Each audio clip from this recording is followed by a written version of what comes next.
రెండు ప్రధానమైన ఉద్దేశాలతో దేవుడు మనల్ని సృష్టించాడు.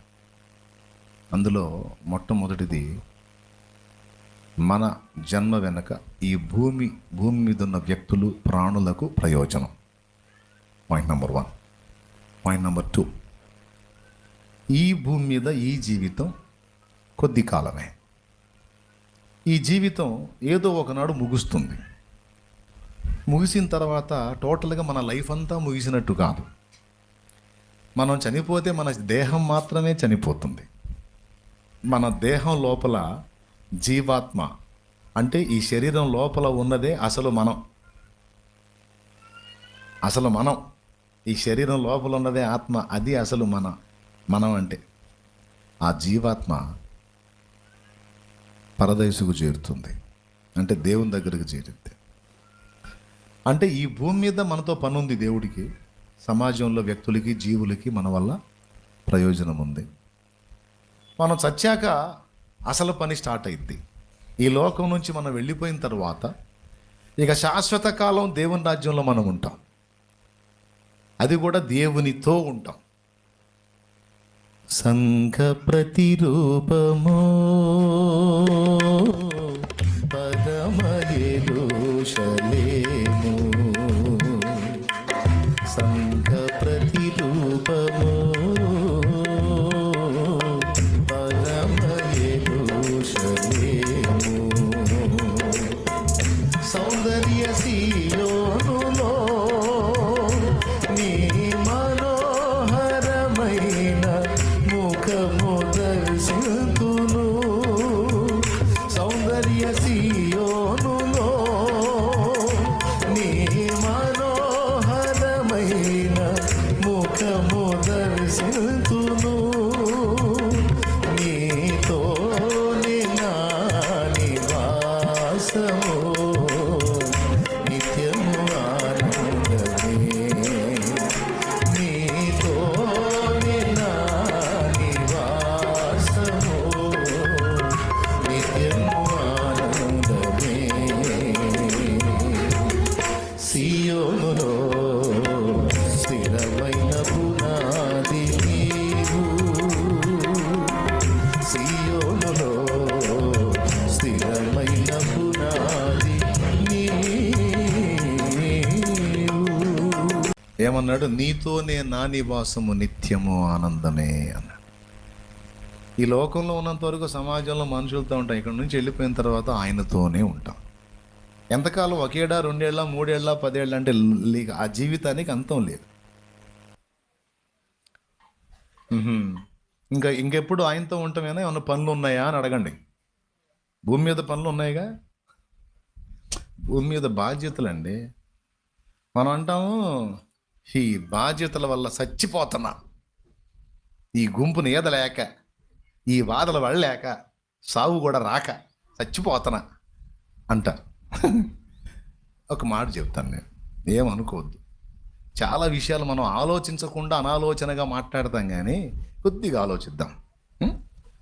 ఈ భూమి మీద అసలు ఏ బాధ్యతలు నీకు లేకపోతే నీకు ఒక బతుకు నరకంలాగా ఉంటుంది. చాలాసార్లు మనం మాట్లాడే దిమాకు లేని మాటలే మాట్లాడతాం. ఈ బాధ్యతలు, ఈ బరువులు తట్టుకోలేక సత్తనానంటే అసలు ఏ బాధ్యత లేకుండా బతుకును.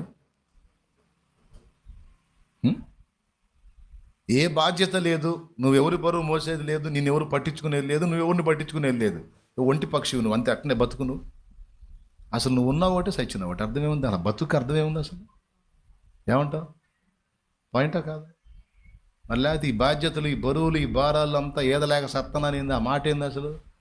అది లేకపోతేనే సత్తా అల్లాడి. పాయింటా కాదా? ఏ బరువు లేకుండా జీవితాన్ని ఊహించు ఒక్కసారి. నువ్వు ఎవడి బరువు మోసేది లేదు, నేను ఎవడో పట్టించుకునేది లేదు, నువ్వు ఒంటి పక్షి, అట్లా ఊహించు, బతుకుపో. నేనే నీకు డబ్బులు ఇస్తా, అవసరమైతే ఒక బిల్డింగ్ కట్టిస్తా, ఒక ఏడాదిలో ఒక పెద్ద బిల్డింగ్ కట్టించి చుట్టూ నీకు ఎటు బయటికి రాకుండా గేట్లు వేసి పడేసి నీకు కావాల్సింది అందులో పంపిస్తూ ఉంటాను టయానికి. అదే బోన్లో కుక్కను పెట్టి ఫుడ్ పెట్టినట్టు. బతకబుద్ధి అయిద్దా? అందులో నువ్వు ఉన్నావో సచ్చావో అసలు అర్థమే లేదు ఆ జీవితాన్ని. జీవితం అంటేనే బరువు, బాధ్యతలు, కొంతమందికి ప్రేమను పంచటం, వాళ్ళ ప్రేమను పొందటం, అందిందని ఎగిరి గంతులు వేయటం, అందలేదని కూర్చొని ఆడవటం, అందులోనే ఉంది మజా. అందిందని ఆనందపడతాం, అందలేదని ఏడుస్తాం. ఆనందంలో ఆనందం ఉంది, ఏడుపులో కూడా ఆనందం. మనమంటూ కాసేపు తిట్టుకోవటానికి ఒకడు కావాలిగా మనకి. ఆ కొడుకు రూపంలోనో, కూతురు రూపంలోనో, భర్త రూపంలోనో, భార్య రూపంలోనో ఈడి ధ్యానం చెయ్య, నా చేత ఎట్టి చాకిరి చేయించుకుంటాడు, నాకు బాగలేక అడ్డం పెడుతున్నాను, అసలు పట్టించుకోవాలి, ఈడి ధ్యానం చేయడానికి తిట్టుకోవడానికి ఒకటి కావాలి. అవునా కాదు చెప్పండి? అట్లాగా మనం మన ప్రేమని పంచడానికి, అలాగే మన ఇతరుల ప్రేమని పొందడానికి మనకంటూ ఒక బాధ్యతలు, సమాజానికి మనం చేయాల్సినవి, కుటుంబానికి చేయాల్సినవి, దేవుని ఎడల చేయాల్సినవి, ప్రాణుల ఎడల చేయాల్సినవి, అన్ని బాధ్యతలు మనకు లింక్ చేసి జీవితాన్ని రుచిగా మార్చి ఇచ్చాడు దేవుడు.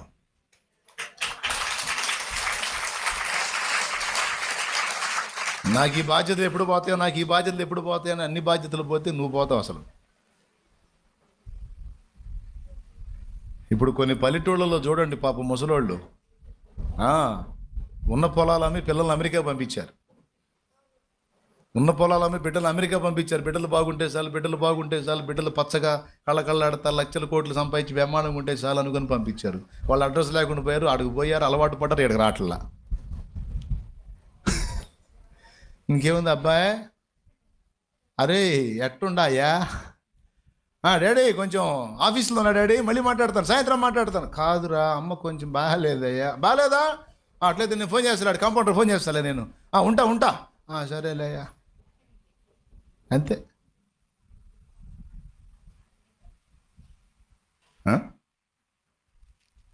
ఇంకే బాధ్యత దాటిచ్చా, పొలం అమ్మాను, బిడ్డని అమెరికా పంపించాను, నీకు అబ్బాయి బ్రహ్మాండంగా ఉన్నాడు, ఇంక బాధ్యత అయిపోయిందని ఇక్కడ ఏం బతుకుతున్నావు? ఏం బతుకుతున్నావు? ఏ బతుకన్నా బతుకుని ముందైతే మనకు మాట అనే పని లేకుండా బిడ్డలు అయితే గట్టికి ఇచ్చాం కాను నేరానికి అంటా, ఓకే బాధ్యత తీర్చుకున్నావు, కానీ ఇక్కడ పలకరించే దిక్కు లేదు.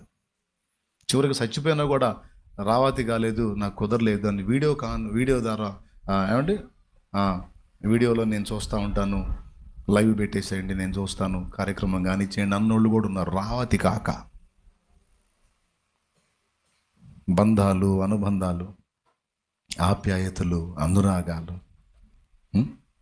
ఇవన్నీ లేకపోతే ఆ చెట్టుకి మనకి తేడా అయిందండి. నాకు అర్థం కాదు. ఇప్పుడు చెప్పండి, బాధ్యతలు అవసరమా అనవసరమా? జీవితంలో రుచి ఎక్కడుంది? బాధ్యతల్లో ఉందా? బాధ్యతలు లేని జీవితంలో రుచి ఉందా? ఒక్కొక్క అమ్మాయి వచ్చి నా దగ్గర ఏడుస్తుంది, నా ప్రార్థన చేయన్నా, ఒక్క బిడ్డ కూడా లేడన్నా.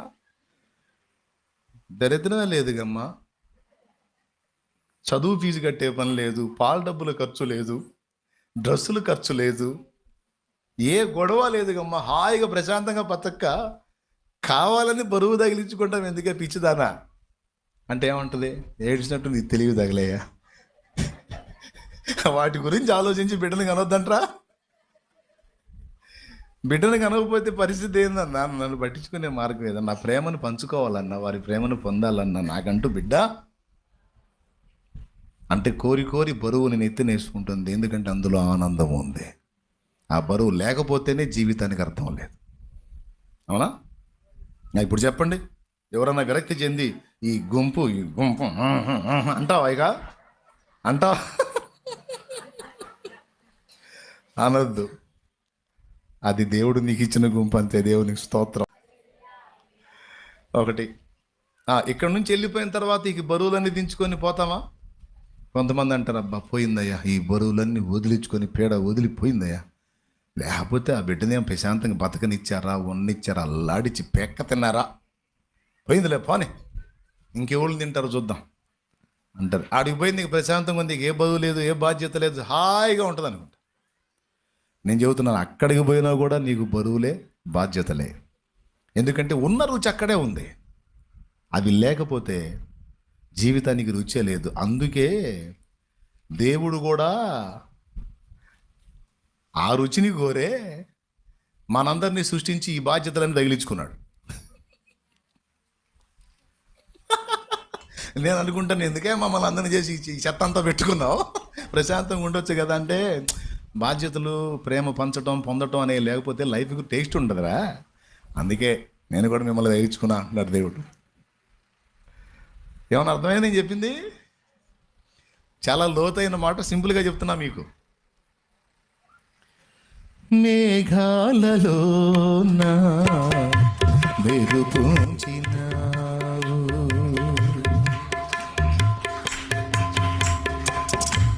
మేఘాలలో నా మెరుపుంచినావు, యాగాలయందేమా అనురాగాలుంచినావు,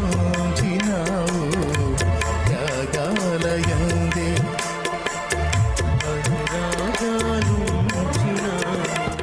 సాగలేని జీవిత సమరములో, సాగలేని జీవిత పయనములో వేగమే దూతనంటి బావుగా నిలిచావు, చాలునయ్య నీ కృప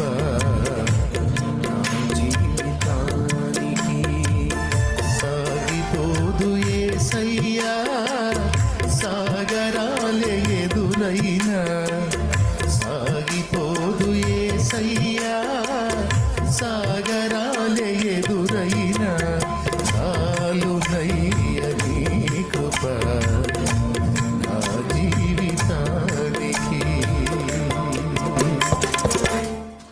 దేవునికి మహిమ. దేవుడు కూడా అందుకే మన అందరిని తగిలించుకున్నాడు, పిల్ల వేచినాడు దూతల్ని ఇటు మానవుల్ని. ఓకేనా? ఆయన కూడా ఈ బరువులు ఉంటేనే మజా. ఇక మన విషయంలో కూడా బాధ్యతలు ఉంటేనే జీవితానికి అర్థం, పరమార్థం. కొన్ని నెరవేరిస్తేనే ఆ లైఫ్కి అర్థం. రైట్, ఇక్కడ నుంచి అయిపోయింది. మరి అక్కడికి పోయిన తర్వాత ఏ బాధ్యతలు లేవా? అక్కడ ఉన్నోడేగా ఇన్ని బాధ్యతలు తగిలించుకుంది. ఇప్పుడు ఆయనతో పోయి మనం ఉన్నప్పుడు మరి బాధ్యతలు లేవా? Point number 2. పాయింట్ నెంబర్ 1లో ఇక్కడ బాధ్యతలు ఉన్నాయి, నెరవేర్చాల్సినవి. ఇక్కడే కాదు, అక్కడ కూడా మనం నెరవేర్చాల్సిన బాధ్యతలు ఉన్నాయి. ఎక్కడ? యేసయ్య దగ్గరికి చేరిన తర్వాత కూడా ఏమిటంటే, ప్రభువు మనము కలిసి మళ్ళా నూతన లోకాల ఉత్పత్తి జరిగించాలి. అర్థమైందా? మళ్ళా కొత్త ప్రపంచాల సృష్టి, క్రొత్త భూమి, క్రొత్త ఆకాశం, అందులో నూతన జనముల సృష్టి, మళ్ళీ వ్యవస్థల నిర్మాణం, బాధ్యతలు. మరి ఏలే రాజ్యమే లేనప్పుడు సింహాసనం ఎందుకు? ఏలే జనమే లేనప్పుడు, పరిపాలించడానికి ప్రజలే లేనప్పుడు కిరీటం ఎందుకు? కానీ మనకేం వాగ్దానం చేశాడు అబ్బాయి? నేను జయించి నా తండ్రి సింహాసనమందు కూర్చుండి ఉన్న ప్రకారము జయించువాని నా సింహాసనమందు కూర్చుండనిత్తునన్నాడు. ప్రకటన గ్రంథము 3వ అధ్యాయము 19 నుంచి 20 వచనాలు కిందికి చదివితే, నేను జయించి నా తండ్రితో కూడా ఆయన సింహాసనమందు కూర్చుండి ఉన్న ప్రకారము జయించువాన్ని నాతో కూడా నా సింహాసనమందు కూర్చుండనిచ్చెదను. సింహాసనం ఉందన్నాడు. మనం కూడా పాట పాడతాం, నీ వారసత్వం. పాటలు ఎక్కువ ఉంటున్నాయి కదా, పాటలు ఎక్కువైతే మాటలు తగ్గిపోతాయి. కాబట్టి మీకు తెలుసు, అత్యున్నతమైన సింహాసనమును నాకిచ్చుటలో నీకు అసాధ్యమైనది ఏముందని అందులో పాడతాడు. ఓకేనా? అంటే సింహాసనాలు ఉన్నాయి. అలాగే మత్తయి సువార్త, అలాగే లూకా సువార్త, 2 సువార్తల్లో కూడా, లూకా సువార్త 22లో నా శోధన ఘడియలో మీరు నాతో కూడా ఉన్నవారు కనుక రేపు మీరు నాతో పాటు సింహాసనములెక్కి పరిపాలిస్తారంటాడు. లూకా సువార్త 22వ అధ్యాయంలో 22-28. నా శోధనలో నాతో కూడా నిలిచి ఉన్నవారు మీరే కనుక నా తండ్రి నాకు రాజ్యమును నియమించినట్టుగా నా రాజ్యములో నా బల్ల యొద్ద అన్నపానములు పుచ్చుకొని సింహాసనముల మీద కూర్చుండి ఇశ్రాయేలు 12 గోత్రముల వారికి మీరు తీర్పు తీర్చుటకై నేనును మీకు రాజ్యమును నియమించుచున్నాను. అందుకో రాజ్యమును, సింహాసనం, కిరీటం అన్నాడంటే రాజుని చేస్తానని అర్థం అనుకోండి. మరి రాజు అంటే ఒట్టి కిరీటం, సింహాసనం ఉంటే సరిపోద్దా? పరిపాలించడానికి ప్రజలు కావద్దా? మరి ఆ ప్రజలు ఎక్కడి నుంచి వస్తారు? క్రీస్తు ప్రభువు మనము కలిసి మళ్ళా నూతన లోకాల సృష్టి, వాటి పరిపాలన విధానం. బోల్డ్ అంత పెద్ద పనది. ఈ భూమి మీద నువ్వు ఇక్కడ బాధ్యతలు నెరవేర్చి కొన్ని అనుభవాలు నేర్చుకొని ఈ బరువులు మోయటం నేర్చుకొని అక్కడ పెద్ద పెద్ద భారాలు మోస్తావు అన్నమాట. ఒకడికి 5, ఒకడికి 2, ఒకడికి 1 ఇచ్చాడు. ఏంటిది అది? తలాంతులు, దేనారములు, ఏదో ఒకటి అనుకోండి. ఒకడికి ఎన్ని ఇచ్చాడు? ఒకడికి ఎవని సామర్థ్యం కొలది వానికి ఇచ్చి వ్యాపారం చేయమన్నాడు. తిరిగి వచ్చేటప్పటికి ఏం చేశారు? ఒకడు 5కు 5 10 ఇచ్చాడు. ఒకడు 2కు 2 4 ఇచ్చాడు. ఒకడు 1 తీసి గుంట్లో పెట్టాడు. అప్పుడు 10 ఇచ్చినోడు ఏమన్నాడు? ఆహా, ఈ కొంచెములో నమ్మకంగా ఉంటేవి, బళా నమ్మకమైన మంచి దాసుడా, 10 పట్టణముల మీద నీవు అధికారివై ఉండన్నాడు. 10 తలాంతులకు 10 పట్టణాలు ఇవ్వటం ఏంటి అంటే, ఈ కొంచెంలో బాధ్యతగా వ్యవహరించి బరువు చక్కగా మోసి నెరవేర్చావు గనుక, ఈ కొంచెంలో నువ్వు అనుభవం గడించి నమ్మకత్వాన్ని చూపించావు గనుక నీకు 10 పట్టణాలు ఇచ్చేస్తానని ఏలమన్నాడు. రేపు ఇక్కడి నుంచి వెళ్ళిన తర్వాత మన ఎవరెవరికి ఏ అనుభవాలను బట్టి ఎలాంటి పరిస్థితులు ఎలాంటివి అనుగ్రహిస్తాడో ఆయన ఇచ్చేవి మాత్రం శ్రేష్టం. స్తోత్రం. నేను చెప్పేది ఏమన్నా అర్థమవుతుందా? రేపు దేవుని రాజ్యానికి చేరిన తర్వాత ఎవరెవరిని ఏ మహిమలో ఉంచుతాడో, ఎవరెవరికి ఎన్ని బాధ్యతలు అప్పచెప్తాడో, మళ్ళీ అక్కడికి పోయినా కూడా బరువులు మోయాల్సిందే, లేకపోతే జీవితానికి రుచి లేదు. కాబట్టి ఇక్కడ బరువులు బాధ్యతలు, అక్కడ కూడా బరువు బాధ్యతలు ఉంటాయి. బాగా వినాలి. నాకు తెలిసి కొంతమందిని రాజులుగా చేస్తాడు, కొంతమందిని వారికి సహకారులుగా చేస్తాడు. అందరికీ ఒకే స్థాయి అయితే ఉండదు. మరి అంతేగా ప్రభు కోసం ప్రాణత్యాగం చేసిన హతసాక్షను ఆదివారం కూడా సరిగా చర్చికి రానోడు ఇద్దరికి ఒకటే బహుమానమా? ప్రభు కోసం జీవితాన్ని సమస్తం దారపోసిన వాడను దశంపాం కూడా నమ్మకంగా దిగినవాడు ఇద్దరికి ఒకటే జీతమా? ఏమండి? కాదుగా. ఎవరి త్యాగము కొలది వారు జీతం పుచ్చుకుంటారు, ఎవరి కష్టము కొలది వారు జీతం పుచ్చుకుంటారు. అక్కడ స్థాయి మహిమ నిర్ణయించబడిద్ది. ఆ మహిమ వారికి సుస్థిరం, శాశ్వతం. అందుకు ఇక్కడ బాధ్యతలు నెరవేర్చి ఇక్కడి నుంచి వెళ్ళిన తర్వాత అసలైన బాధ్యతలు అక్కడ నిర్వర్తించడానికి మనం సిద్ధపరచబడుతున్నాం. ఈరోజు మనకు దేవుడు నేర్పుతున్న అనుభవాలు ఇక్కడికి అక్కడికి కూడా. అప్పుల బాధలు ఎట్టుంటాయో నువ్వు అనుభవించబట్టి అప్పులతో అల్లాడుతున్న వాళ్ళని ఓదార్చగలవు. అసలు అప్పులైన అనుభవమే నీకు లేకపోతే అప్పులైన అన్నా అని బాధపడేవాడిని గురించి ఏమంటావు నువ్వు? ఏం అప్పులు, ఎందుకు అవుతాయి అప్పులు? ఊరికి అప్పులని పొద్దులు అదే సోప అంటావు. ఎందుకంటే నీకు అనుభవం లేదు. అనుభవం ఉంటే ఆల్రెడీ అప్పులు బాధలు పడి అందులోంచి గట్టెక్కుంటే వాడిని ఓదారుస్తావు, ధైర్యపరుస్తావు, గైడెన్స్ ఇస్తావు, సలహా ఇస్తావు. అవునా? మా అమ్మ ఒకసారి రిక్షా బండితో వాదన వేసుకుంది. రిక్షా బండి మార్కెట్ నుంచి అడ్డోడు మెరక పాపం తొక్కి తొక్కి తొక్కి తీసుకొచ్చి ఇంటికాడ శాంతినగర్లో వదిలిపెడితే 5 రూపాయల దగ్గర వాదన. ఏమో 15 అంటది, వాడు 20 అంటాడు. అమ్మ అంతలా మెరక తొక్కుకుంటా వస్తే ఏందమ్మా నువ్వు? ఏంది నేను 15 అన్నా 15 అయితే చెట్లకు కాస్తున్నాయి డబ్బులు అంట. వాడితో మీటింగ్ పెట్టి ఆ రిక్షా నిండా సరుకులు ఏం కూర్చుంది పేపర్ల బస్తాలాగా మొత్తం లాక్కొని వచ్చాడు. నేను పోయా, మా అమ్మని అడిగా, అమ్మ ఎప్పుడు రిక్షా తొక్కావే అన్న.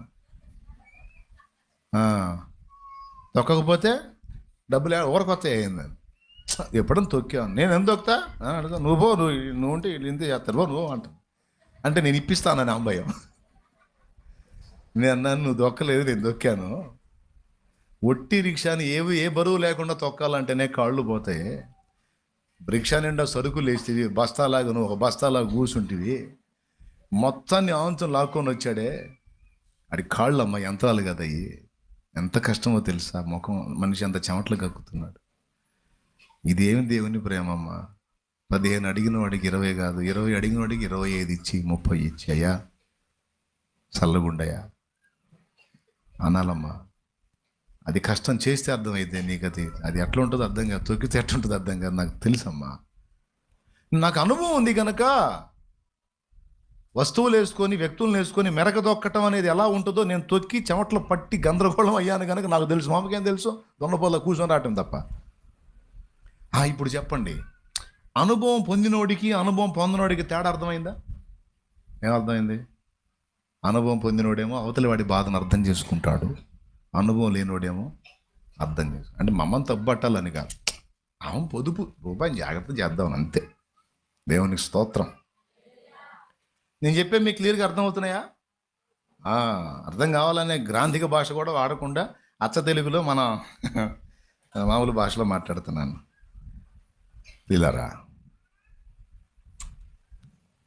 మన జీవితంలో మనకు ఎదురయ్యే చేదు తీపి అనుభవాలన్నీ కూడా మనకు అనుభవ పాఠాలుగా నేర్పి ఈ భూమి మీద కొంతమందికి మనం ఆదరణ, ఓదార్పు, గైడెన్స్ ఇవ్వడానికి ఏ అనుభవాలు రేపు అక్కడికి వెళ్ళిన తర్వాత కూడా మనం నిర్మించబోయేటువంటి లోకాల్లో వినియోగపరచడానికి మనకున్న అనుభవాలన్నీ దూతలకు కూడా లేవు.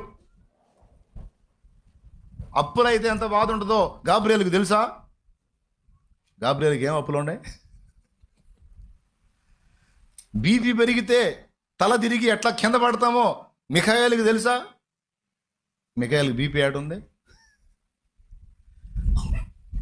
షుగర్ వస్తే ఎంత నీరసంగా ఉంటుందో, ఎన్నిసార్లు తిన్నా ఎంత తపన పుట్టిద్దో, ఎన్నిసార్లు వాష్రూమ్కి వెళ్ళి రావాలో రఫాయేలుకి తెలుసా?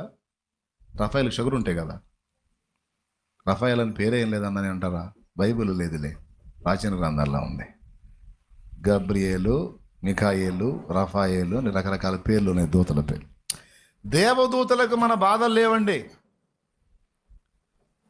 పిల్లల చదువులకి ఫీజు కట్టే టైం వచ్చినప్పుడు ఫీజు లేకపోతే తండ్రికి ఎంత టెన్షన్ పుట్టిద్దో, ఎన్ని రకాల దారులు వెతుక్కుంటాడో దూతలకేం తెలుసండి. వాళ్ళకేమో ఫీజు కట్టే పని ఉందా అయింది. అప్పులు చేసి పొలం వేస్తే పండగ పోగా నష్టం వస్తే ఇచ్చిన వాళ్ళు అడుగుతుంటే ఏం చేయాలో అర్థం కాక గందరగోళం అయ్యే పరిస్థితి మనిషికి తెలుసా? అనుభవం దూతలకు తెలుసా? ఇప్పుడు చెప్పండి, మనకున్న అనుభవాలు అసలు దూతలకు ఉన్నాయా? ఉన్నాయా? కష్టపడి తల్లిదండ్రులు చదివిస్తే చదివి ఉద్యోగ ప్రయత్నం చేసి ఏ ఉద్యోగం రాక అల్లాడిపోతున్నటువంటి ఒక కొడుకు, ఒక యవనస్తుడు పడే బాధ, వాడు పడే గుండె కోత దూతలకు తెలుసా? చెట్టంత ఇది కూడా నానా 100 ఇవ్వు, నానా 1000 ఇవ్వు, నానా 500 ఇవ్వు అని నాన్న అడగాలంటే మనసు రాక బాధపడుతూ సిగ్గుతూ తల వంచుకొని నాన్న ఒక 1000 రూపాయలు కావాలి నాన్న, పాకెట్ మనీ కానీ అట్లా అడుగుతుంటే సిగ్గుతో ఆ యవనస్తుడు ఎంత ఫీల్ అవుతాడో ఆ బాధ దూతలకుందా? మనై అవన్నీ చెప్పరేందండి.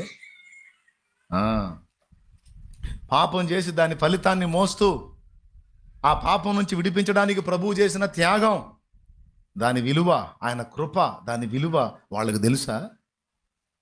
వాళ్ళకి ఏ పాపం లేదు, వాళ్ళు పరిశుద్ధులు.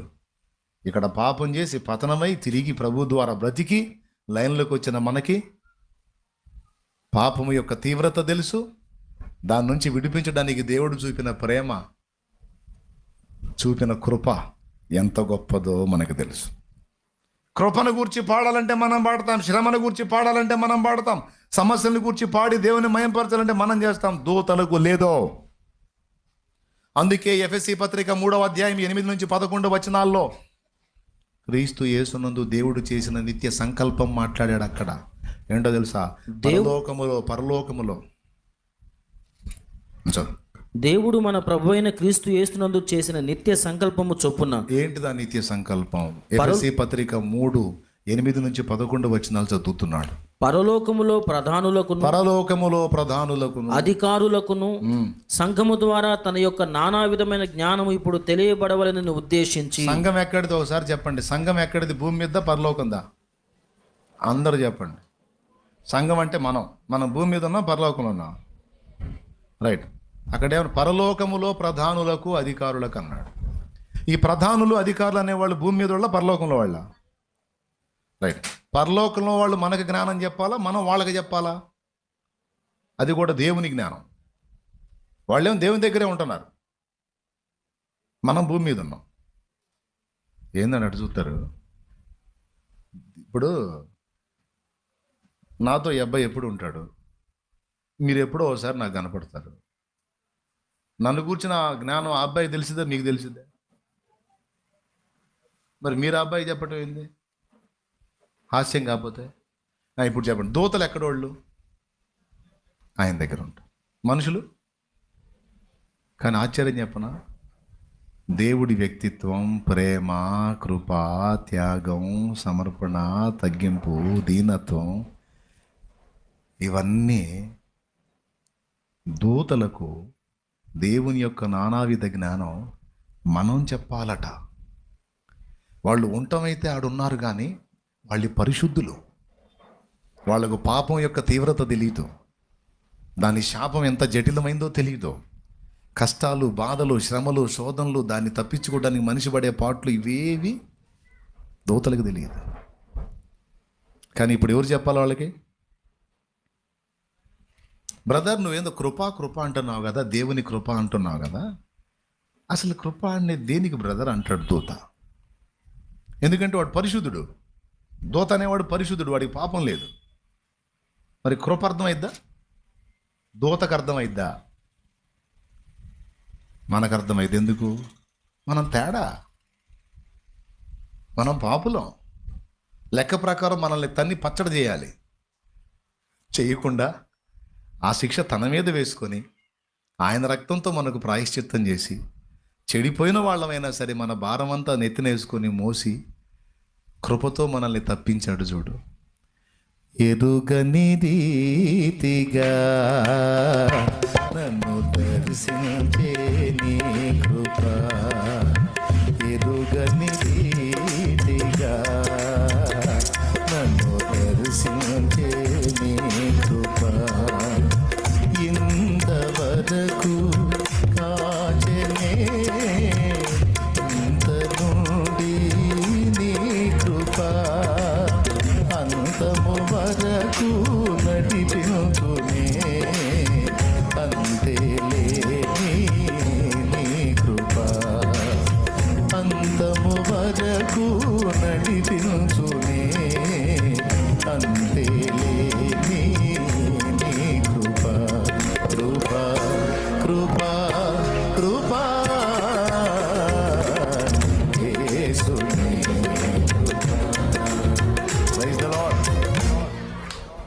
నా తల వెంట్రుకలన్నీ పాటలు పాడారు భక్తులు కృప మీద.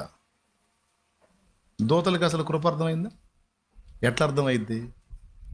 వాళ్ళు పాపం చేసి ఆ పాపం యొక్క శిక్షను అనుభవించి దాని నుంచి దేవుని ద్వారా తప్పించబడి పాపిష్ఠులమైన మనకు దేవుడు చూపిన కృప మనకు అర్థమైద్ది. ఉరిశిక్ష పడ్డోడికి అర్థమైద్ది ఎంత టెన్షన్ ఉంటుందో. ఆ లోపల కూర్చొని ఆ డేట్ దగ్గరికి వచ్చే కొద్ది ఎంత టెన్షన్ ఉంటుందో ఉరిశిక్ష పడ్డోడికి అర్థమైంది. అవునా? తప్పు చేశాడు, శిక్ష పడింది, ఎంత ప్రెజర్ అవుతాడో వాడికి తెలుసు. తీరా రేపు ఉర్యానంగా ఈరోజు క్షమ వచ్చింది, అతన్ని విడుదల చేయమన్నారంటే ఎంత హాయిగా ఉంటుందో, ఎంత ఆనందంగా ఉంటుందో, ఎంత రిలీఫ్గా ఉంటుందో వాడికి ప్రాక్టికల్గా తెలిసి కూడా వాడికి అర్థమైద్ది. నీకు నాకు అర్థమైద్దా? అట్లాగా ఈ భూమి మీద మానవ జాతి పాపం, దాని దుష్ఫలితాలు, దాని నుంచి విడిపించడానికి ప్రభువు చేసిన త్యాగం, ఇదంతా మనం అనుభవించాం కాబట్టి కృపయే నాకు ప్రాకారము గల ఆశ్రయపురమాయను, నీ కృప వీడి క్షణమైన నేనెలా మనగలను, కృపయే నాకు ప్రాకారము గల ఆశ్రయపురమాయను, నీ కృప వీడి క్షణమైన నేనెలా మనగలను, నా జీవితాన కురిసెనే నీ కృపామృతం, నా జీవకు మధురాతి మధురం నీ నామగానామృతం. మనం పాడినట్టు కోటాను కోట్ల దూతల ప్రపంచాల్లో ఏ దూతలు కూడా కృపను గూర్చి పాడలేరు. కృప మనకు అర్థమైనట్టు ఏ దూతలకు కూడా అర్థం కాదు. వాళ్ళదేమో అక్షర జ్ఞానం లాగా, చెబితే విన్న జ్ఞానం, మనది అనుభవ జ్ఞానం. ఎంత పాపులమో మనకు తెలుసు, అసలు ఎన్ని దన్నాలో మనల్ని మనకు తెలుసు. అంత అనుకుంటా ఆ దెబ్బలన్నీ ఆయన తిని మనల్ని తప్పించిన దాని వెనక ప్రేమ, కృప, త్యాగం. కృపలోనే పాప క్షమాపణ. చిలకలూరిపేట ఆయనకు కూడా అర్థమైంది. హల్లెలూయా. తెలుసా మీకు? చిలకలూరిపేట తెలిసింది. అతను ఒక అతను షాలేం రాజా, అతను కూడా అర్థమైంది. కృపలోనే పాప క్షమాపణ, కృపలోనే మా రక్షణ, కృపలోనే మా నిరీక్షణ, కృపలోనే మా క్రమశిక్షణ, కృపలోనే మా నిరీక్షణ, కృపలోనే మా క్రమశిక్షణ. కృపచారును కృపచారును ఎన్నటెన్నటికి నీ కృపచారును, తరతరములకు నీ కృపచారును, కృపచారును నీ కృపచారును. ఆమేన్. ఇట్లా ప్రతి భక్తుడు వాడాడు. ఇప్పుడు చెప్పండి, అనుభవించిన వాళ్ళకి అన్నీ తెలుస్తాయి, కానీ అనుభవించిన వాళ్ళకి తెలుస్తాయా? అర్థమవుతాయా? ఇప్పుడు ఈరోజు మనం ఇక్కడ పొందుతున్న అనుభవాలన్నీ ఇక్కడ సాటి మనుషులకు ఉపయోగపడతాయి. రేపు అక్కడ కూడా దూతలకు చెప్పడానికి, సృష్టించబోయే కోటాను కోట్ల ప్రపంచాలకు చెప్పడానికి. అనుభవాల పుట్ట ఎవరయ్యా అంటే మానవుడే. కొట్టిప్పుడు చప్పట్లు, దేవునికి మహిమ. మొదట దేవుడు, పిదప మానవుడు. అందుకే దేవుని పక్కన కూర్చొని పరిపాలించే హక్కు, అధికారం ఒక నరుడికి దక్కింది. ఎందుకు? ఎస్ ఎస్ ఎస్ ఎస్ మరి ఏ దూతకు ఉందో నాకు చెప్పు, నేను కూడా నేర్చుకుంటా. ఏ దూత కన్నా ఉందా? కెరూబులు, శరాపులు మా దూతలు నిత్యముల. హల్లెలూయా. దేవదూత, ఇప్పుడు దేవదూతలు దేవుడి దగ్గర పాడతారా? పాడతారా? వాళ్ళ పాట ఒకటే పాట రాస్తుంది బైబిల్లో. సైన్యం, భూత భవిష్యత్తు వర్తమాన కాలములలో ఉండువాడు, సైన్యములకు అధిపతి యెహోవా పరిశుద్ధుడు, పరిశుద్ధుడు, పరిశుద్ధుడు, పరిశుద్ధుడు, పరిశుద్ధుడు, పరిశుద్ధుడు. ఒకటే పాట, ఇంక వేరే పాటలు రాయలా. సర్వోన్నతమైన స్థలంలో దేవునికి మహిమ, భూమి మీద దానికి ఇష్టమైన మనుషులు సమాధానం. ఇట్లాంటి ఒకటి రెండు పాటలే ఉన్నాయి. అవునా? ఇప్పుడు వాళ్ళు బాగా పాడతారు, మనం బాగా పాడతాం. అసలు మనం పాడితే మనకే భయం పుట్టింది ఒక్కోసారి. అవునా కాదు? చాలాసార్లు బాత్రూంలో పాడుకొని మనమే దడుచుకొని వద్దులే అనుకొని మానుకున్నాం కదా. ఓకే, మనం పాడితే మనకే భయంగా ఉంటుంది కదా. దూతలు అసలు జ్ఞానం మామూలుగా ఉంటుందా? దూతల జ్ఞానం. కానీ దూతలు అంతసేటు పాడినా అంతగా పట్టించుకొని దేవుడు భూమి మీద నువ్వు నీకే నచ్చని గొంతేసుకొని అది ఎంత దరిద్రంగా ఉన్నా సరే, ఏసయ్యా ఏసయ్యా అని ఎలిగెత్తి నువ్వు పాడే ఆ పాట నీకు వినడానికి ఇష్టం లేకపోయినా, నీ చుట్టూన్న వాళ్ళు వినడానికి ఇష్టం లేకపోయినా, నువ్వు ఏసయ్యా అని పాట మొదలు పెడితే ఆయన చెవి ఆలకిస్తాడు.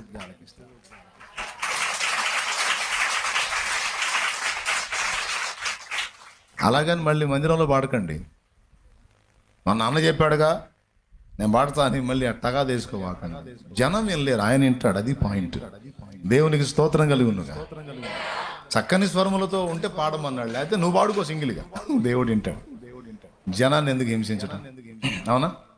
కాబట్టి నేను చెప్తున్నాను ఏంటంటే, మన గాత్రం మనకే నచ్చదు, కానీ ఆ గాత్రం నుండి మనం చేసే స్తోత్రం అక్కడి నుండి చెవొగ్గింటానికి ఇష్టపడతాడంట.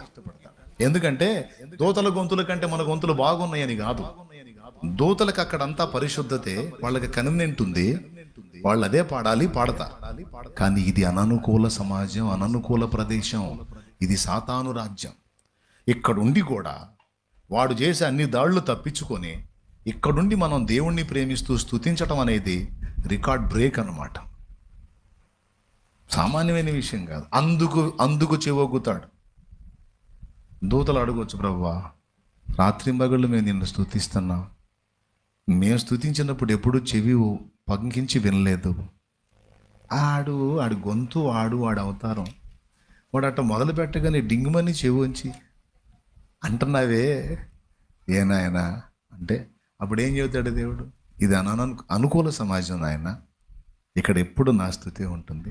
కానీ అక్కడ సాతాను ఏలుబడి కింద ఉన్నాడు వాడు, అది అననుకూల సమాజం.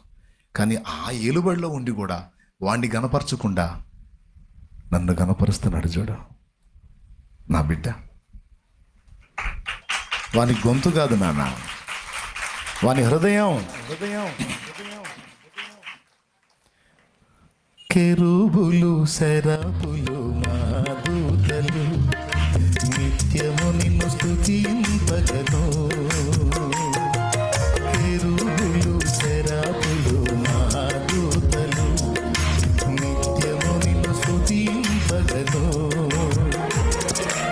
ఎన్నికలేని నా స్తుతి కోసము, ఎన్నికలేని నా స్తుతి కోసము మిగులాశతో చూచుచుంటివా, మిగులాశతో చూచుచుంటివా. ఆరాధనే చేయనా, ఆనందమే పొందనా, ఆరాధనే చేయనా, ఆనందమే పొందనా. నా దేవుడవు నీవేనని, నామది నేనే రారాజువు నీవేనని.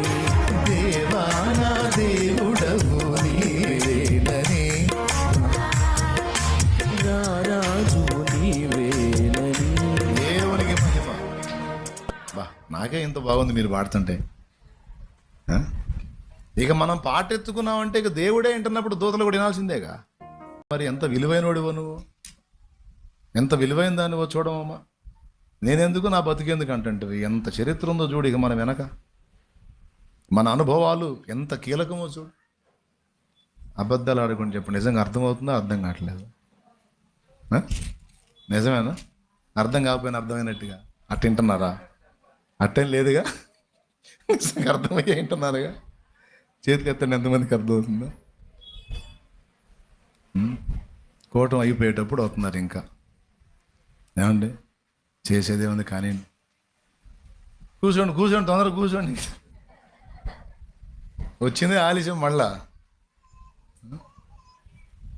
చాలామంది అనుకోవట్లా ఇంత తొందరగా అయిపోయిందని. దాదాపు అయిపోతుంది. 2 విషయాలు చెప్పాను నేను. నన్ను సేవించేవాడు నన్ను అనుసరించాలన్నాడు, అనుసరించేవాడే నన్ను సేవిస్తాడు. అనుసరించాలంటే ముందు అసలు ఆయన ఏందో తెలుసుకోవాలి కదా. తెలుసుకుంటేనే అనుసరించగలం. ఆ తెలుసుకునే దానిలో మొట్టమొదటిది తన జన్మ యొక్క ఉద్దేశం యేసయ్య ఎరుగున్నాడు. మనం కూడా మన బ్రతుకుల ఉద్దేశం ఎరిగి ఉండాలి అని మొదలుపెట్టి ఇంతసేపు స్టాండ్ వేసాయడ. జన్మ ఉద్దేశం తెలుసుకోవాలి అని, అసలు మనల్ని ఎందుకు చేశాడు, మన ద్వారా భూమి మీద ఉన్న పని ఏంది, రేపు మనం అక్కడికి పోయిన తర్వాత మనం చేసే పని ఏంది. అవునా? ఇక్కడికైనా అక్కడికైనా మన బాధ్యతలు నెరవేర్చడానికి మనకు అవసరమైన అనుభవ పాఠాలు మనకు దేవుడు నేర్పుకొని ఆ అనుభవాల్ని ఇక్కడ ఇతరులను ఓదార్చడానికి, ధైర్యపరచడానికి, ప్రోత్సహించడానికి వాడుతున్నాడు. రేపు అక్కడ కూడా వాడతాడు. అవునా? నీకు అనుభవం ఉంటేనే అవతలాడు చెప్పగలుగుతా, లేదా చెప్పగలుగుతా? చెప్పలేవు, జాగ్రత్త చేయలేవు, కృంగినోడిని లేవనెత్తలేవు. ఇవన్నీ కావాలంటే ముందు మనకు అనుభవాలు కావాలి. అసలు మన జీవిత పరమార్థం అంతా అనుభవ పాఠంతోనే ముడిపడి ఉంది. ఓకేనా? భూమి మీద మన అవసరం ఉందన్నాను. రేపు పరలోకం పోయాక కూడా మన అవసరత ఉంది, మనకు బాధ్యతలు ఉన్నాయి. ఇప్పుడు ట్విస్ట్ ఏంటంటే అసలు భూమి మీద నుంచి పరలోకం పోవాలి కదా, పోయినా కదా రాజ్యాలు, సింహాసనాలు, కిరీటాలు, అనుభవాలు చెప్పటం ఎక్సెట్రా ఇవన్నీ ఉండేది. ముందు ఆడికి చేరాలిగా, చేరాలా లేదా? ఎట్ట చేరతావు? ఊరికి పోయే త్రోవ నెరగని వారు అన్నాడు. అది నేను ముందే చెప్పా. అయ్యా ఆర్టిస్టులు కర్ర ఎవరినైతే నన్ను పడిందా? ఏం చెప్పరేందిరా అయ్యా, చూస్తూ ఉంటారు. ఇప్పుడు నలుగురు మూల పట్టుకొని నిలబడండి, అయిపోయిందా? అది పట్టుకొని నిలబడాల్సిందే. మరి ఏంది అనుకున్నావు? ఎండ వద్దన్నందుకు గాలి వస్తుంది, ఎండ ఆపెళ్ళే కానీ గాలి కొడుతుంది. సరేలే, ఈసారి ఎప్పుడన్నా చెబుతా, ప్రార్థన చేస్తా. కాదు ఎండ, మోగెండ ఆడుందిలే, ఊరుకోరా ఈడొకడో. అసలు నెత్తి మీద నీళ్ళు లేకుండా తీసేస్తే వాళ్ళు కాసేపు ఈయన అడ్డం పడతారు. మోగండ్రా, ఉన్నాయి కాసేపు ఉన్నాయి. సరే ఇక అయిపోతుంది, ఆపేస్తాలేండి. ఈసారి ఎప్పుడన్నా వస్తాగా మళ్ళీ. అయిపోయిందిలే, చెప్పాగా. ఇంత మించి ఏముంది, మంచి మాటలు. పెందలాడి ఇంటికి పోదురు కానీ ఒక ముద్ద తిని అడ్డం పడుతుంది. నేను ఎండాకాలం రోజుల బయట వాళ్ళు కూడా ఎంత చక్కగా నవ్వుతున్నారు, మంచి నిర్ణయం తీసుకున్నా. చెప్పేదా? మరి చేతులు ఎత్తి స్తోత్రం చేస్తే నేను నవ్వుతా. హ్యాపీగా నేను అందించినటువంటి విషయాలు జీవిత సత్యాలు. ఇది లోతైన అధ్యయనం. నేను చెప్పిన తెక్కల విషయాలు కాదు, బ్రతుకు పాఠాలు. మన జన్మ వెనక సృష్టికర్తకున్న మూల ఉద్దేశాలు. అసలు మూలాలు చెప్పాను నేను, చిన్న విషయాలు కాదు ఇవి. ఇవి అర్థం చేసుకుంటే ఇక నీ జీవితం సార్థకమవుతుంది. ఇప్పుడు ఒక ప్రశ్నతో ఆగాను. అనుభవాలు సరే, పరలోకం పోయి శాశ్వతంగా ప్రభుతో ఉండి అక్కడ పరిపాలన గట్రా ఇవన్నీ జరిగించాలంటే ముందు అసలు ఆడికి చేరాలి కదా. పాపులమైన మనము పరలోకం చేరేది ఎలా? ఓకేనా? ఫస్ట్ది ఏం చెప్పానంటే జీవితపు విలువ తెలుసుకున్నాడు యేసయ్య. రెండోది యేసయ్యలో నేర్చుకోదగ్గ రెండవ పాఠం ఏంటంటే బాధ్యతను నెరవేర్చుట. 18 ఏళ్ళకి యోసేపు చనిపోతే, యేసయ్య 18 ఏళ్ల వయసు వచ్చేటప్పటికి యోసేపు చనిపోతే, అటు తల్లి భారాన్ని, తోడబుట్టిన తమ్ముళ్ళు చెల్లెళ్ళ భారాన్ని మొత్తాన్ని భుజాన్ని వేసుకొని ఆయన 18వ ఏట నుంచి 30వ సంవత్సరం వచ్చేంత వరకు దాదాపు 12 సంవత్సరాలు కుటుంబ బాధ్యత నెరవేర్చి మనకు మాదిరి ఇచ్చాడు. బాధ్యత నెరవేర్పు. ఎన్నేళ్ళు? 12, ఇంచుమించు 12 ఏళ్ళు. ఏం పని చేశాడో తెలుసా? వడ్రంగం పని చేశాడు, చెక్క పని చేశాడు. ఆయన చక్కని ముఖవర్చస్సు కలిగి, ఇంచుమించు 6 అడుగుల పైచిలుగు దేహం కలిగి, మోకాళ్ళ వరకు పొడవున్న చేతులు, పెద్ద పెద్ద చేతులు, పొడవైన చేతులు కలిగి ఆయన నిలబడితే ఆ కటౌట్ ఎలా ఉందంటే, ఏ లోపము లేని నిర్దోషమైన గొర్రె పిల్ల కదా బలి చేయబడాల్సింది. అలాగూ నా యేసయ్య అరకాలు మొదలుకొని నడినెత్తి వరకు సర్వాంగ సుందరుడు. వ్యక్తిత్వంలో సుందరుడే, ఆయన మరియమ్మ కడుపున పుట్టినప్పుడు కూడా సుందరుడే. అంత సౌందర్యవంతమైన దేహాన్ని కలిగి ఉండి కూడా ఆ యవన ప్రాయములో ఎక్కడ కూడా తన చుట్టూ ఉన్న సమాజంలో ఎన్ని పరిస్థితులు ఉన్నా ఎక్కడా ఆయన శోధనలో ఓడిపోలా. పరిశుద్ధుడై ఉన్నాడు. 2 బాధ్యత నెరవేర్చాడు. ఏంటి బాధ్యత అంటే, తండ్రి కన్ను మూసిన తర్వాత, అదే నామకార్థపు తండ్రిగా ఉన్న యోసేపు కన్ను మూసినాక 12 ఏళ్ళు తన కష్టంతో, తన చాకిరితో తల్లిని, తోడబుట్టిన వాళ్ళని మొత్తానికి ఆదరణగా ఉన్నాడు. యేసయ్యకు 30 సంవత్సరాలు వచ్చేసరికి తమ్ముళ్ళందరూ కూడా మేజర్లు అయ్యారు. ఉదాహరణకి ఏసైకు 30 ఏళ్ళు అనుకోండి. ఏసయ్య పుట్టిన 2 ఏళ్లకి యోధా పుట్టాడు అనుకో. నలుగురు కదా, యాకోబు, యోసేపు, సీమోను, యోధా, నలుగురు అనుకో. ఏసయ్య పుట్టిన 2 ఏళ్లకి యోధా పుట్టాడు అనుకో. అప్పుడు యోధాకి ఎంత వయసు? 68. ఏసైకి 30 అంటే ఆయన పుట్టిన 2 ఏళ్ళకి అన్నప్పుడు 28. ఆ 2 ఏళ్ళకి యాకోబు, యోధా, యాకోబు. 2 ఏళ్ళకి సీమోను, 2 ఏళ్ళకి యోసేపు, నలుగురు అనుకుందాం. అంటే ఆఖరోడు పుట్టేసరికి వాడి వయసు కూడా ఎంత వచ్చి ఉండొచ్చు? 22 సంవత్సరాలు వచ్చి ఉండొచ్చు. ఇప్పుడు మనకి మేజర్ లెక్క ఎక్కడ? 21 నిండితే. అంటే ఆఖరి కొడుకుతో సహా 22కి వచ్చారు. అంటే మొత్తం మేజర్లు తమ కాళ్ళ మీద తాము నిలబడే స్థాయికి వచ్చారు. అప్పుడు వాళ్ళిక తల్లిని చూసుకుంటారు, తోడబుట్టిన చెల్లెళ్ళని చూసుకుంటారు, ఇక మిగిలిన వాళ్ళు లాగుతారు. కాబట్టి వాళ్ళకి రెక్కలు వచ్చిందాకా కుటుంబ బాధ్యత నెరవేర్చాడమ్మా. ఆ బయటోళ్ళు ఈ లోపల ఏనండి, ఎవరికి రెక్కలు వచ్చిందాకా? తోడబుట్టిన వాళ్ళకి రెక్కలు వచ్చిందాకా, వాళ్ళు తల్లిని చూడగలిగే స్థాయి వచ్చిందాకా, ఇంచుమించు 30 ఏళ్ల ప్రాయం వచ్చేంత వరకు ఆ బండి లాగాడు, బాధ్యతలు నెరవేర్చాడు. ఇక 30 ఏళ్ళు వచ్చినాయి, మిగిలిన వాళ్ళందరూ వాళ్ళు పెద్దోళ్ళు అయిపోయారు, లైన్లోకి వచ్చారు. ఇక అప్పుడు కుటుంబ బాధ్యతను వాళ్ళకి అప్పగించి తండ్రి చిత్తమును సమాజ బాధ్యతను భుజానేసుకొని బాప్తిస్మం ఇచ్చి యోహాను దగ్గర బాప్తిస్మం పొందడానికి వెళ్ళాడు. యోహాన్ అన్నాడు, అయ్యా, ఎలీసబెతు, జకర్యా భక్తిపరులే కానీ పాపులు. ఆ ఇద్దరు పాపులకు పుట్టిన నేను పాపిని.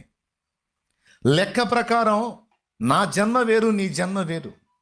నీ జన్మ పరిశుద్ధమైనది, కానీ నా జన్మ పాపంతో కూడింది. వాస్తవంగా నీ చేత నేను బాప్తిస్మము పొందవలసిన వాడినయ్యా, నేను పాపినయ్యా. నా దగ్గరకు వచ్చి బాప్తిస్మం ఇవ్వమంటున్నావా? నీ చెప్పుల వారు ఇప్పటానికి కూడా నాకు అర్హత లేదే పరిశుద్ధుడా అంటే నా తండ్రి ఏమన్నాడు? యోహాను, నీతి యావత్తు ఇలాగు చేయటం మనకి తగి ఉన్నది, ఇప్పటికి ఇలాగూ కానిమ్ము. అంటే విశ్వసించబోయే వాళ్ళందరికీ నేను మాదిరి. నేను ఈ స్టెప్ తీసుకుంటే నా తర్వాత నా బిడ్డలందరూ కూడా బాప్తిస్మం పొందుతారు. పొందమని చెప్పే నేనే పొందకపోతే ఎట్లా? నేను పొందుతున్నాను. మనిషిగా ఉన్నాను గనుక, మనిషిగా వచ్చాను గనుక, మనుషులుగా నేను మాదిరి గనుక ఇది తప్పనిసరి అని అనేకులకు మాదిరి కొరకు, నీతి యావత్తు కొరకు నా ప్రభువే బాప్తిస్మం పొందాడు. యోహాను ఒప్పుకున్నాడు, నేను నీకు బాప్తిస్మం ఇవ్వటం కాదయ్యా, నేను పాపిని, నువ్వు నాకు ఇవ్వాలి. నీ పాదాలకు ఉన్న చెప్పుల వారు విప్పడానికి కూడా నాకు అర్హత లేదయ్యా. అంటే నీ కాలికున్న చెప్పును టచ్ చేసేంత కూడా నాకు లేదన్నాడు. కానీ ప్రభు బాప్తిస్మం పొంది మాదిరి ఇచ్చాడు. బాప్తిస్మం పొంది నాకు ఇక ఇప్పుడు ఎవరి బాధ్యత భోజనాన్ని వేసుకున్నాడు? ఇంతవరకు ఫ్యామిలీ, ఇక ఇప్పుడు సమాజ బాధ్యత, ప్రపంచ బాధ్యత వేసుకున్నాడా? అందులో కూడా ఫస్ట్ దేవుని ప్రజగా గుర్తింపబడిన ఇశ్రాయేలుకు ముందు ప్రకటించాడు. సిలువలో ప్రాణం పెట్టేంత వరకు ఇశ్రాయేలుకే ప్రకటించడం జరిగింది. సిలువలో ప్రాణం పెట్టి తిరిగి లేచిన తరువాత అందరి పాపములకు పరిహారం నేను సిలువలో చెల్లించాను. ఇది ఒక ఇశ్రాయేలు కోసం కాదు, యావత్తు మానవ జాతి మొత్తానికి సరిపోయిన ఒకటే బలి నా దేహమందు నేను జరిగించాను. ఇదిగో లోకములోని మనుషులందరి పాపములకు ప్రతిగా చేతుల దోషాలకు నా చేతుల్లో శీలలు, కాళ్ళ దోషాలకు నా కాళ్లలో శీలలు, తలలో సర్వ శరీరానికి కేంద్ర స్థానం శిరస్సు. ఆలోచనలు పుట్టేది తలకాయలోనే. ఈ ఆలోచనలన్నిటికీ ప్రతిగా నా శిరస్సు ముళ్ళ చేత గుచ్చబడింది. సర్వ శరీరంతో మానవాళి చేసిన పాపాల శిక్ష అంతా కూడా నా దేహమందు వేసుకొని నాగలి సాళ్ల వలె నా శరీరము దున్నబడింది. అందరి పాపములు నా భుజాల మీద వేసుకొని నేనే అందరికి బదులుగా నా పవిత్ర పరిశుద్ధ రక్తాన్ని చిందించాను. ఈ రక్తము ఎంతమంది పాపాలకైనా సరిపోతుంది, ఎంత ఘోర పాపమునకైనా చాలిన రక్తం. ఇప్పుడు వెళ్ళి చెప్పండి. ఇప్పటిదాకా ఇశ్రాయేలీలకు చెప్పారు, ఇప్పుడు ఇశ్రాయేలుకే కాదు సర్వలోకమునకు వెళ్ళి సర్వ సృష్టికి సువార్త చెప్పండి. ఏంటో సువార్త తెలుసా? శుభవార్త. పాపులైన మనుషులారా, మీ పాప శిక్ష మీ మీదికి వచ్చి నశించిపోతారన్న భయము వలదు. ఇదిగో మీ పాపములకు ప్రాయశ్చిత్తము కలువరి శిలువలో ప్రభు అయిన యేసుక్రీస్తు ద్వారా జరిగింది. మీరు కేవలం ఆయన యందు విశ్వాసం ఉంచి నమ్మి బాప్తిస్మం పొందుట ద్వారా పాపము నుండి విడుదల పొంది నిత్య జీవం చేరగలరనే శుభవార్త అందించండి. మానవ జాతిని విమోచించడానికి తండ్రి అయిన దేవుడే తన ప్రియ కుమారుని బలియాగముగా అర్పించాడు. మనందరి బాధ్యత ప్రభు భుజాన వేసుకొని మన అందరి బాధ్యతను నెరవేర్చడానికి తన ప్రాణమే పణంగా పెట్టి తిరిగి లేచాడు. అలా లేచిన దేవుడు ఒకే ఒక్కడు ప్రభు అయిన మానవుల రక్షింపను దేవుండు తన కుమారుని పంపెను. మానవుల రక్షింపను దేవుండు కుమారుని పంపెను. మన శరీరము దాల్చెను ఆ ప్రభువు మన పాపముకు దూరుడే. మన శరీరము దాల్చెను ఆ ప్రభువు మన పాపముకు దూరుడే. దేవుని ప్రేమ ఇదిగో జనులార భావంబు నందెలియలే. దేవుని ప్రేమ ఇదిగో జనులార భావంబు నందెలియలే. కేవలము నమ్ముకొని నా పరలోక జీవంబు మనకప్పును. యేసుక్రీస్తును పేరున రక్షకుడు వెలసినాడిల లోపల. యేసుక్రీస్తును పేరున రక్షకుడు వెలసినాడిల లోపల. దోషకారి జనులతో ఎంతో సుభాషలను పలికినాడు. దోషకారి జనులతో ఎంతో సుభాషలను పలికినాడు. దేవుని ప్రేమ ఇదిగో జనులార భావంబు నందెలియలే. కేవలము నమ్ముకొని నా పరలోక జీవంబు మనకప్పును. నమ్మి బాప్తిస్మముందు నరులకు రక్షణ మరిగల్గును. నమ్మి బాప్తిస్మముందు నరులకు రక్షణ మరిగల్గును. నమ్మనొల్లకపోయేడు నరులకు నరకంబు సిద్ధమనెను. నమ్మనొల్లకపోయేడు నరులకు నరకంబు సిద్ధమనెను. దేవుని ప్రేమ ఇదిగో జనులార భావంబు నందెలియలే. కేవలము నమ్ముకొని నా పరలోక జీవంబు మనకప్పును. దేవునికి మహిమ. ఇప్పుడు చెప్పండి, రెండవ మాదిరి ఏంటి? ఆయన అనుసరించడం రెండవ మాదిరి బాధ్యతల నెరవేర్పు. మనం మన బాధ్యతలను నెరవేర్చాలి. కుటుంబానికి సంబంధించి కానీ, సమాజానికి సంబంధించి కానీ, సంఘానికి సంబంధించి కానీ. ఆ బాధ్యతల నెరవేర్పులోనే దావీదన్న జానన్న ఇక్కడికి వచ్చారు. జానన్న పాపం కాలు ఎరగొట్టుకొని కూడా మళ్ళీ ఆకుండా వస్తానే ఉన్నాడు. ఆ వచ్చే దారిలో కాలు ఇరిగిపోయింది. ఇరిగిపోయిన దాన్ని మళ్ళీ కట్టు కట్టించుకొని మళ్ళీ దాన్ని రెడీ చేసుకొని మళ్ళీ కూటానికి వస్తానే ఉన్నాడు. ఎందుకయ్యా జాను, ఏదో చిన్న పని ఏదో చేసుకొని హాయిగా భార్య బిడ్డలు అందరినీ రెక్కలు తెచ్చుకున్నావు, ఒక ముద్ద తిని అట్లనే దావీదన్న చర్చిలో కాస్త ఆరాధన చేసుకోవచ్చు. ఎందుకయ్యా ఎంత దూరం? ఎక్కడ పిడుగురాళ్ళ, యాడోపిణీపురం, నరసరావుపేట, ఇంత లోపలికి ఎందుకయ్యా జాను? అందాం పెద్ద ఆయన్ని. ఏమంటాడు అన్న? బాధ్యతయా. నా తండ్రి నేను తెలుసుకున్నాను. తెలుసుకోని స్థితిలో చాలామంది బిడ్డలు ఉన్నారు. ఆ ప్రాంతానికి వెళ్తున్నాను. చిన్నగా కొంతమందికి సత్యం అందుతుంది, కదులుతున్నారు, తెలుసుకుంటారు, రక్షణ పొందుకుంటారు, నరకం నుంచి కాపాడబడతారని ఆశతో వస్తున్నానయ్యా. ఏమండి, సంఘంగా మనం ఇచ్చే డబ్బులు ఆయనకి ఏ మూలకన్నా వస్తాయా? మనం ఇచ్చే కానుక ఏ కోశానికైనా వచ్చిందా? అయినా సరే ఏం పట్టించుకోకుండా ప్రాణాలకు తెగించి ఆయన వచ్చి ఇక్కడ పరిచర్య చేస్తున్నాడు. ఆల్రెడీ దెబ్బ తిని కూడా. ఇదంతా ఎందుకంటే బాధ్యత. అటు కుటుంబ బాధ్యత నెరవేరుస్తూ ఇటు సమాజంలో నా ప్రభు ప్రేమని ప్రకటించాలి. నా యేసయ్య ప్రేమను తెలియక చాలామంది నశించిపోతున్నారని బాధ్యత నెరవేర్చడానికి యేసయ్య త్యాగం చేసినట్టు భక్తులు త్యాగం చేస్తున్నారు. మూడవది త్యాగం. ఏంటిది? మొదటిది జన్మ పరమార్థం, రెండవది బాధ్యతల యొక్క నెరవేర్పు, మూడవది ఈ రెండు నెరవేర్చడానికి చేయవలసిన త్యాగం.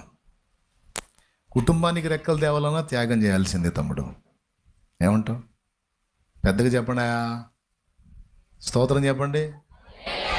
కుటుంబానికి రెక్కలు తేవాలన్నా త్యాగం చేయాలా లేదా? మంచి గుడ్డలు కొడుకు కుట్టించి ఆయన కుట్టుకొని వేసుకొని తిరుగుతుంటాడు, చినిగిపోయింది దగ్గర అతుకులు వేసుకొని. నాన్న నువ్వు కూడా మంచిగా కొనుక్కోవచ్చు కంటే నాకెందుకులే, నువ్వు కట్టుకో, అదేముంది. అమ్మ చినిగిపోయినవి కట్టుకొని బిడ్డకి మంచి ఇచ్చింది. బయటికి వెళ్తున్నావమ్మా, వస్త్రం శుభ్రంగా ఉంటేనే గౌరవిస్తారమ్మా. వస్త్రం ఉన్నంతలో శుద్ధంగా ఉండాలమ్మా.